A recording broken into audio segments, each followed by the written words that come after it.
جیسے اب میری عمر ہے اتنی، لیکن ایک وقت ہے کہ میں نے اتنی نمازیں نہیں پڑھی ہیں، جس کا مجھے بہت افسوس ہے۔ نیت ضرور ہوتی تھی کل سے پوری، وہ پوری نہیں ہوئی ہیں۔ تو اب وہ جو ایک رہتا ہے اس کو کس طرح آپ اب کور تو نہیں ہو سکتے ہیں۔ توبہ کے بارے میں کیا کہا اللہ تعالیٰ نے؟ توبہ تو کرتی ہوں، کئی دفعہ یقین آتا ہے، کئی دفعہ ہوتا ہے کہ نہیں ہوگا۔ توبہ پہ یقین نہ کرنا بھی ایک چیز ہے جسے توبہ کرنی چاہیے۔ میں کہتی ہوں اللہ کہے گا بہت ہی آسان لے لیا نا آپ نے۔ نہیں، کیوں آپ اللہ کو اتنا مشکل کیوں بنا رہی ہو؟ پھر آپ کو کیا حق بنتا ہے کہ اللہ کے بارے میں آپ کہو کہ اتنی آسانی سے توبہ قبول نہیں کرے گا؟ جب اللہ کہہ رہا ہے بہت آسان بنا لیا نا بیٹا۔ دیکھیں، زنا سے تقارب کیا گیا ہے یا اس کی تشبیہ دی گئی ہے ربا کے ساتھ نا، اور ربا کے معاملے میں کہہ دیا ہے عفا اللہ عما سلف، جو ہوا وہ ہوا، ٹھیک ہے؟ تو نمازوں کے بارے میں جو لوگ شرک کر رہے تھے، اللہ کے نام کے ساتھ اور نام جوڑ رہے تھے، اور انہیں اس سے توبہ کی، قتل سے توبہ کی، زنا سے توبہ کی، ان کا ذکر سورۃ الفرقان میں ہے، ٹھیک ہے؟ اور کیا کہا ان کے بارے میں؟ اولئک یبدل اللہ سیئاتہم حسنات، وہ ایسے لوگ ہیں جن کے گناہوں کو اللہ تعالیٰ صرف معاف نہیں کرے گا، ان کے گناہوں کو اچھائیوں میں بدل دے گا۔ اللہ تعالیٰ کی رحمت اتنی بڑی ہے، یقین اتنی زیادہ ہے، اسی پہ تو چلتے رہے نا۔ اسی لیے توبہ پر شک نہیں کرنا چاہیے۔ صحیح۔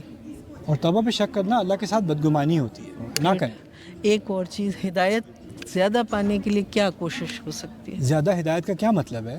مطلب صحیح ہدایت پانے کے لیے دل سے، جیسے دل مڑے نا، نماز کے لیے دل کھینچے، اس کے لیے دل کھینچے۔ اس سوال کے پیچھے نا میرے نزدیک ایک انگزائٹی ہوتی ہے کہ جو میں کر رہا ہوں یا کر رہی ہوں وہ کافی نہیں ہے۔ جی ایسا۔ اور میں جو ہوں وہ ہر طریقے سے ناقص ہوں، اپنے اوپر زیادہ ہم زیادتی کرتے ہیں۔ اللہ تعالیٰ کی فرما برداری جو کر رہا ہے نا، اللہ تعالیٰ کے احکام کو مان رہا ہے، تو اللہ تعالیٰ کہہ رہے ہیں لا یلدکم من اعمالکم شیئا، تمہارے اعمال میں سے کچھ بھی نہیں لے گا وہ۔ کچھ چیزوں میں اللہ تعالیٰ ہمیں تسلی دیتا ہے اور ہم اپنے آپ سے تسلی چھین لیتے ہیں۔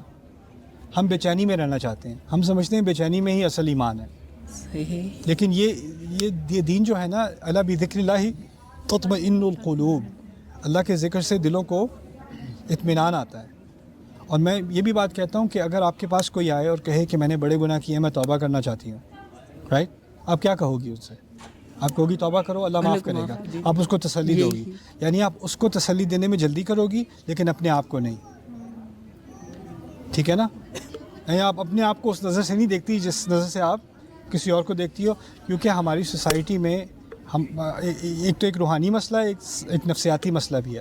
نفسیاتی مسئلہ یہ ہے کہ بچپن سے نا ہمیں ہر چیز کے بارے میں گلٹ کیا جا رہا ہے، تم نے یہ غلط کیا، یہ غلط کیا، یہ غلط کیا، اللہ تمہیں کبھی معاف نہیں کرے گا، ایسا کرے گا، ایسا ہوگا، ویسا ہوگا، فلانے نے تو اتنی نمازیں پڑھی پھر بھی پتہ نہیں اللہ قبول کرے گا کہ نہیں، اور یہ پھر بھی اللہ قبول کرے گا کہ نہیں، پھر بھی اللہ خوش ہے کہ نہیں۔ یہ بار بار اللہ کے بارے میں جو بدگمانی ہے نا، یہ ہمارے کلچر کا حصہ بن گئی ہے، اور اس وجہ سے ہماری روحانیت پہ بھی اثر پڑا ہے۔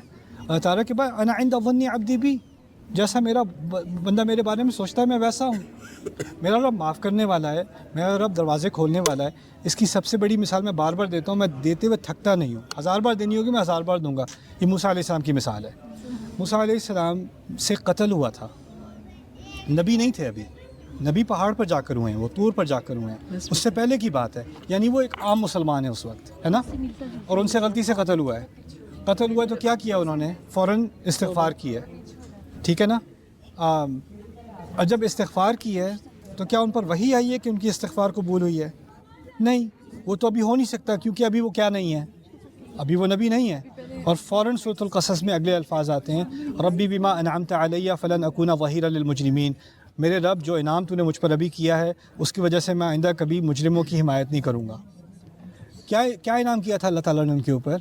ان کو صلاحیت دی تھی استغفار کرنے کی، یعنی استغفار کرنے کی نعمت جس کو مل جائے نا، اس کو اعتماد ہونا چاہیے کہ اللہ تعالیٰ نے اس کی استغفار قبول کر لی۔ ان اللہ غفور الرحیم، رائٹ۔ ایک چیز کل آپ اور کہہ رہے تھے کہ میں نے انسان پہ بہت بوجھ ڈالا ہے، آپ کسی کو سمجھا رہے تھے، ذمہ داری کی بات ہو رہی ہے، ذمہ داری، جی۔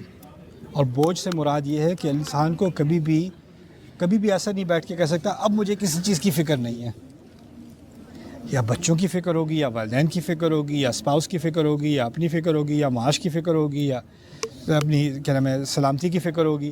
فکر کے بغیر انسان کو نہیں بنایا ہوا۔ امیر سے امیر انسان فکر میں ہے، غریب سے غریب انسان فکر میں ہے، اور یہ فکر ہمارا امتحان ہے. اس کا مقصد یہ نہیں ہے کہ ہمارے دین میں نقص ہے.